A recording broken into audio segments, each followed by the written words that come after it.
Hello guys, welcome back to my channel. So today I thought I would do a little bit of a story time. Now I've not done many story times on this channel. In fact, I only think I did one. But I thought, you know what? The time has come for me to share this story with you. You will also notice that I have Fluffy with me today. I thought I would bring Unity up and get her involved in this video because this video does partly involve her.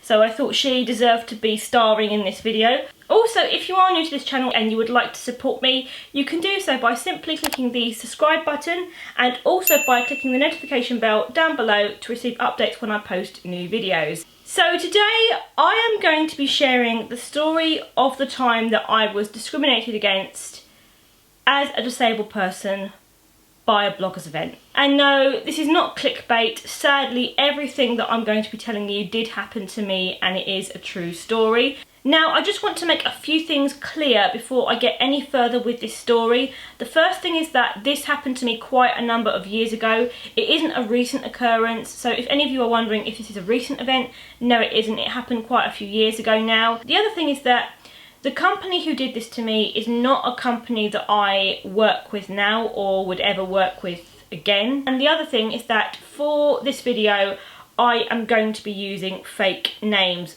Now this happened to me quite a few years ago in the early days of me writing my blog.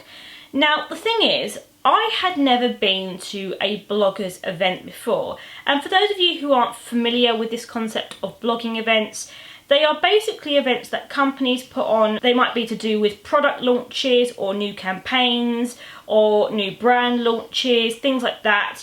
And they are to basically showcase brands to bloggers, and it's a way for brands and PR companies to network with different bloggers.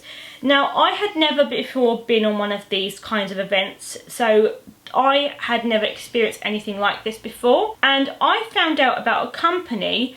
Let's give this company a fake name. So we're going to call this company Club Blog. But if there is an actual company called Club Blog out there, then this video is not about them. So Club Blog basically put on different events throughout the year for bloggers, and it was from networking events, evening events. There was quite a range of different events that they put on, and I signed up to attend some of these events, and I managed to get onto 2 of these events. Now at the time I was a lot younger, I was very new to the blogging scene, and it was my first ever bloggers event, so I was really excited, and I was really excited to be able to be going to an event as a blogger who's got a disability. It was going to be a really great opportunity for me to be able to network with people and to be able to show people what I was about. And for those of you who are new to this channel and who have stumbled across this video by chance, and you might be wondering what my disability is, I have an illness called septo-optic dysplasia, which essentially causes me to have a visual impairment in the form of optic nerve hyperplasia and nystagmus. So I have severely limited vision, and hence I use a lovely guide dog right here. And I also have a medical condition. Now at the time that I shared that I was going to be bringing my guide dog Unity along to this event, I received a message from the woman who worked for Club Blog. Again, I'm going to give her a fake name, and I'm going to call her Gretchen for the purposes of this video. Now the thing is, I still actually have the receipts from this. I still have the messages that Gretchen sent me. I've kept them all this time just for my own reference. Basically, what she says is that it's been brought to her attention that I want to bring my guide dog to the blogger event, and that they've spoken to the venue, and the venue have said, unfortunately, it's not possible for me to bring my guide dog because the disabled facilities are out of order, and that I can instead come and just bring someone with me, but I can't bring my guide dog. Now the thing is, when she said this to me, I should have smelt a rat, because in my experience as a guide dog owner of almost 8 years now, no company or venue or establishment have ever said to me that I can't bring my guide dog because the disabled facilities are out of order.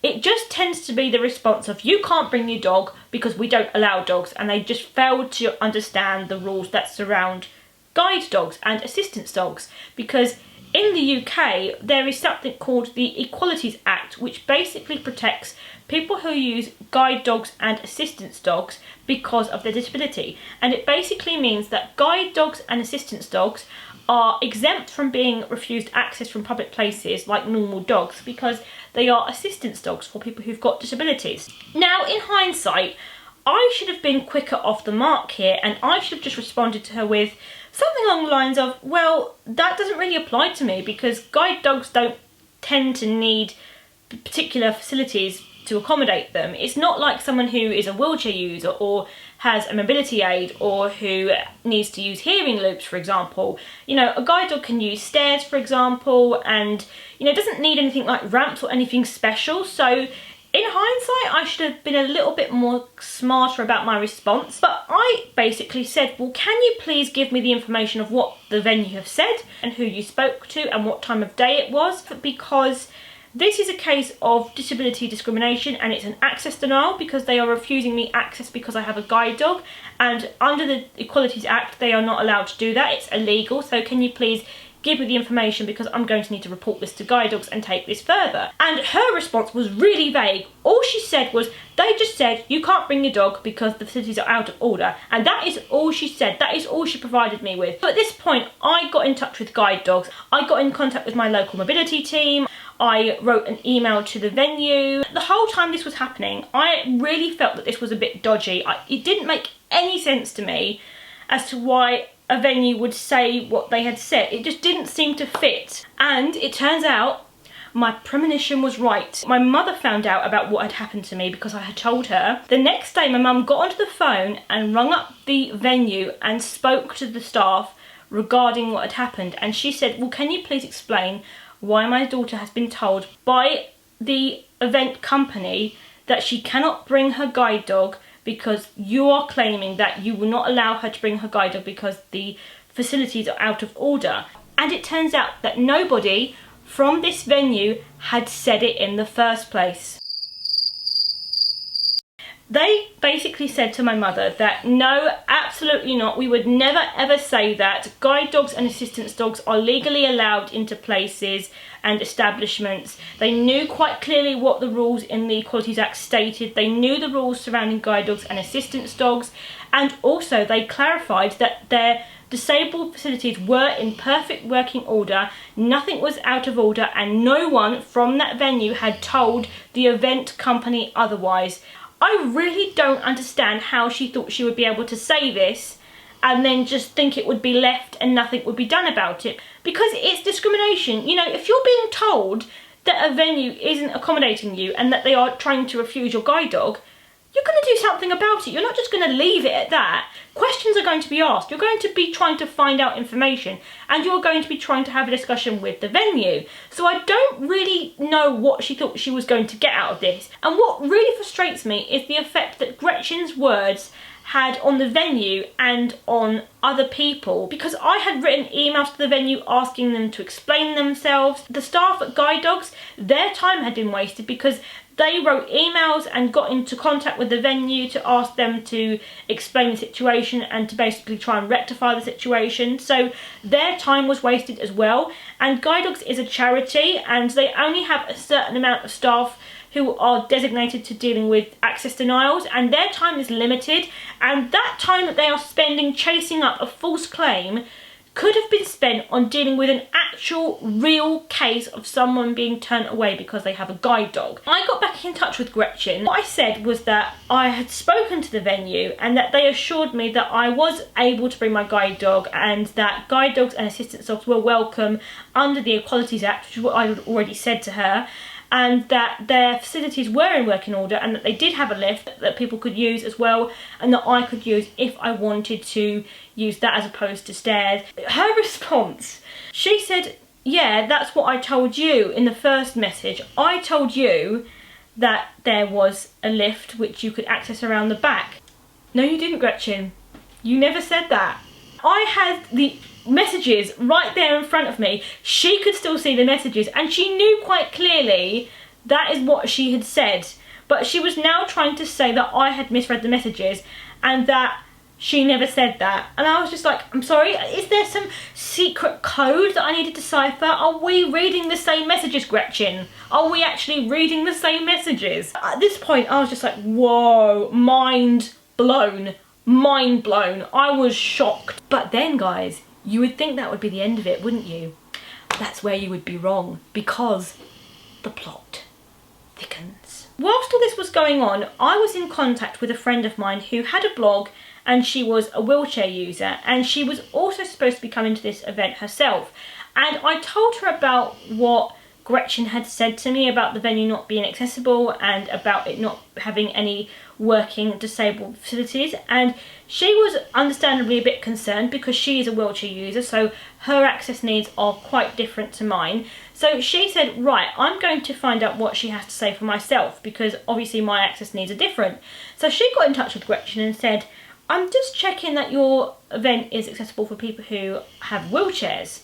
Gretchen turns around and says, no, the event is not accessible. The venue does not have working disabled facilities, and there is no working lift. So unfortunately, on this occasion, you will not be able to attend. Funny how she refuses the two bloggers who both have disabilities. So, of course, when my friend hears this, she then gets in touch with the venue and says, I am just making sure that your establishment is accessible for someone who has a wheelchair and someone who has a disability of my nature, because I am due to attend an event and I have been told conflicting information with regards to your access facilities. And they respond to her with, no, we can assure you that we have a fully working lift that is accessible for people who have wheelchairs, and that we also have ramps to enter the building and ramps to different parts of the building that you will be using for this event. She had once again made a false claim that this venue was not accessible when clearly it was. And understandably, by this point,